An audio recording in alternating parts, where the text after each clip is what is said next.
Our topic for today is about love is nothing without action. So, meaning love in action. So, I think I get it.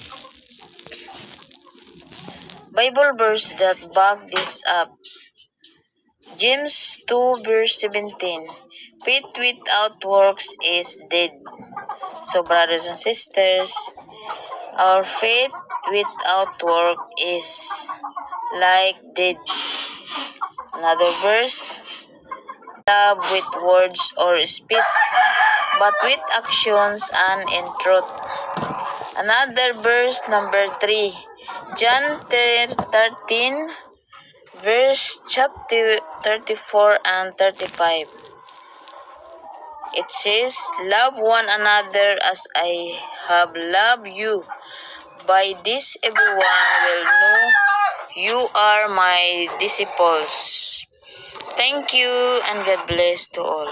Kayan, ang atong topic karon is the best people give you a memories. So, the Bible talks about people creating memories with others.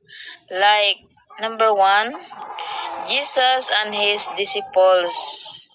So, shared meals and laughter and tears, brothers and sisters.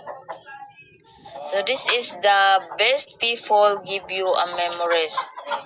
Like Jesus, disciples, shared meals, laughter and tears. Number 2, David and Jonathan. So, David and Jonathan, their friendship and loyalty. According to 1 Samuel chapter 18 verse 20. 3.